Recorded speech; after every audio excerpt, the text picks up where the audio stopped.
Beautiful, isn't it? These are just a few of the unique scenes found around Chino Valley, Arizona. I'm Jim Bendewald, the Executive Director for Evidence Press and your host for this program. I'm in the Andel Creation Research Center located in Chino Valley, Arizona. I'm here today to interview Dr. Kevin Anderson, who is the Director for the Research Center.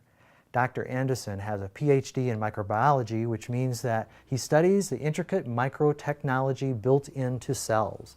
He's also a biology professor at a state university. So, Kevin, you have a story of how you became a creation scientist. I'd love to hear that story again.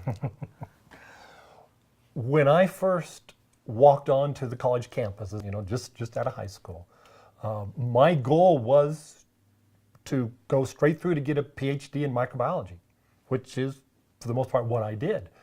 But at that time, even though I was a Christian, and I certainly was very sympathetic and very appealed by or very drawn to the idea of creation, young earth creation, direct creation from God, I would have to admit that it was very important for me to be a scientist, to follow the evidence.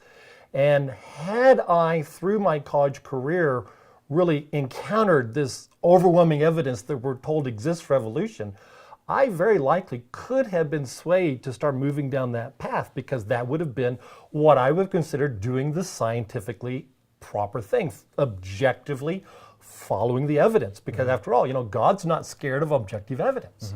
And you were open. That was your point. Yeah, I was open. I'm not going to say I was 100% open, but I was certainly open, because it was very important to me to be the scientist. Okay. As part of this journey, shall we say, I took 2 classes in evolution.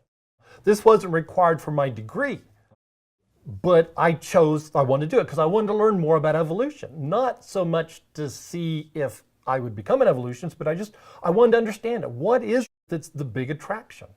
And I got A's in both those classes, not suggesting, of course, that I was such a super great student, but just so you understand that I was paying attention.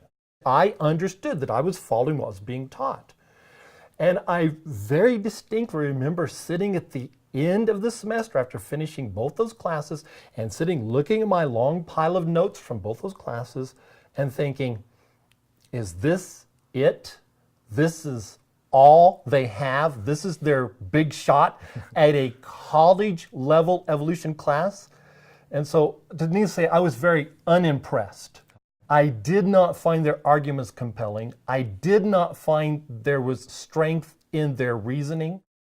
And so I would say, probably as much as anything, those 2 classes moved me to become a much stronger creationist, because I felt I could interpret what they were arguing much better from a creation model. So as you were gaining knowledge, the specifics of the biology was helping you absolutely to really identify what was really going on in the cell and in a very big way. Mind. In a very big way. I would say when I finished my doctorate, actually received the sheepskin, I was a much, much stronger creationist than I'd ever been to begin with.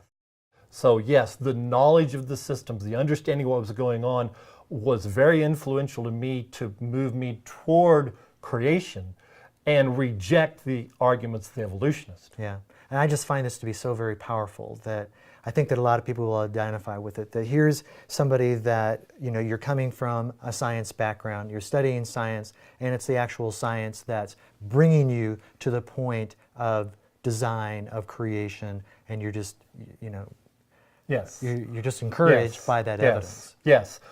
Granted, I was a Christian, so I was very willing to accept arguments of creation, but I found that even from a scientific perspective, they were much more valuable. They were much stronger. And I was very drawn to them as this makes sense. This explains it much better. Excellent. All right. Good.